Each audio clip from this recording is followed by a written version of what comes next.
Brian, how are you? Very well, thank you. Kat, yourself? I'm not too bad, thank you.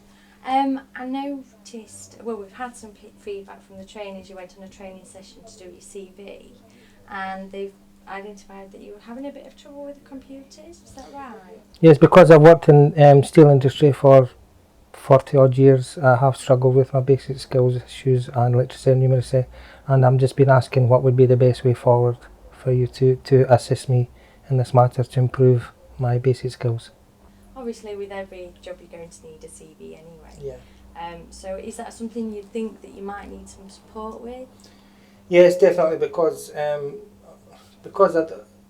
don't write, and because I've never used my literacy or numeracy in all these years.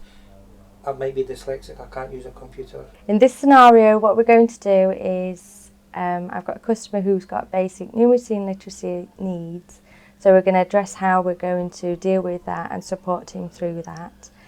We can use a number of organisations or partners and so who can deal with it more specifically with those needs, or we can use our in-work trainers that we have here. So there are a number of organisations we can put you in touch with. We call them our partners because they work in partnership with us. So if you hear anybody talking about partners, that's all it means. Alternatively, you can use our in-house trainers that we have here. What I'd like to do first is maybe assess your basic needs to see what level you're at the moment. Yes. And then that'll give an indication to the partners or whoever we choose to use as to where you are and what level of support you might need. So, rather than just spring it on you with the numeracy and literacy assessment today, I'd like to book you in on another day. We'll just sit you in a one-to-one room, all nice and private, and it's just 2 simple assessments, some basic maths questions, some basic English questions. Once you've done that, I'll mark that and then we'll decide on a way forward. I might not feel comfortable in a group. Is it possible for to do one-to-one tuition? Whatever you feel comfortable with. Just that I feel sometimes, I think, in a big crowd I might feel a bit embarrassed. Mm-hmm. I do know that the other people would be there obviously for the same might at the same time I might be a little bit reserved, and I maybe wouldn't take in things as easily as I would do if it was on a one-to-one.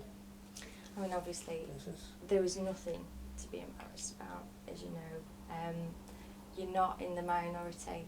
I meet people all the time that have numeracy and literacy needs, and so there's certainly nothing to be ashamed of. But if you felt that the group session wasn't for you right now, we could maybe look at doing a one-to-one session and then maybe doing some smaller groups and gradually build your confidence up so you felt able to sit in a group environment.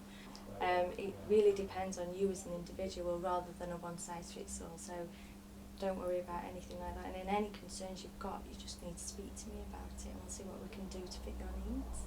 In our scenario, I played Brian, who was a 56-year-old ex-steel worker who had basic skills issues with his numeracy and literacy, and we were looking at the best way forward to assist Brian in this case.